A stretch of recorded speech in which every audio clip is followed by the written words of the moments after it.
ഒരിക്കലും ഈ സിനിമ കാണില്ല സുഹൃത്തുക്കളെ.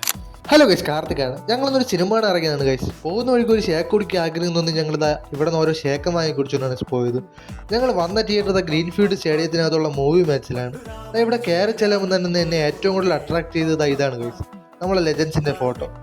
പിന്നെ ഞങ്ങൾ കാണാൻ വന്ന സിനിമ ബബ്ബയാണ് സുഹൃത്തുക്കളെ.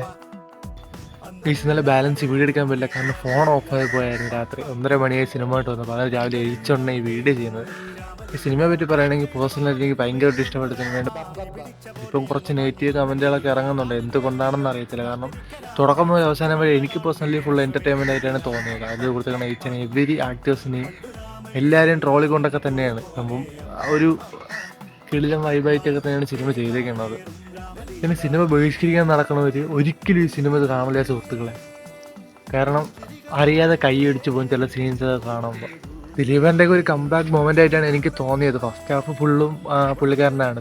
പിന്നെ സെക്കൻഡ് ഹാഫിൽ ലാലേട്ടൻ വന്നപ്പോൾ പിന്നെ ഒരു ഇതും നോക്കണ്ട, അടിപൊളിയായിരുന്നു. പിന്നെ ഇടയ്ക്ക് ഇൻ്റർവെല്ലിൽ വന്നൊരു പാട്ട്, ഇൻ്റർവെല്ലിനല്ല അതിന് ഇടയ്ക്ക് മുമ്പ് എന്തുകൊണ്ടോ പാട്ട് വന്നേന്ന് തോന്നുന്നു. എനിക്ക് അതാണ് ഏറ്റവും കൂടുതൽ അതിൽ ഏറ്റവും ഇഷ്ടപ്പെട്ടത്. നമ്മളിരുന്ന തിയേറ്റർ ഫുള്ളും ഡാൻസും വൈബും കാര്യങ്ങളൊക്കെ ആയിരുന്നു. ഇപ്പോൾ എല്ലാവരും പറയണത് എന്തുകൊണ്ടാണെന്ന് അറിഞ്ഞു നെഗറ്റീവ് അത് ബഹിഷ്കരിക്കുന്നവരായിരിക്കും അങ്ങനെ പറയണത്. എന്തായാലും എൻ്റെ ഒരു അഭിപ്രായത്തിൽ എല്ലാവരും തിയേറ്ററിൽ പോയി തന്നെ കാണണമെന്നാണ് എൻ്റെ ഒരു അഭിപ്രായം പറയണത്. പിന്നെ നിങ്ങൾ ഓരോരുത്തർ ഇഷ്ടമാണ്. Okay, bye guys.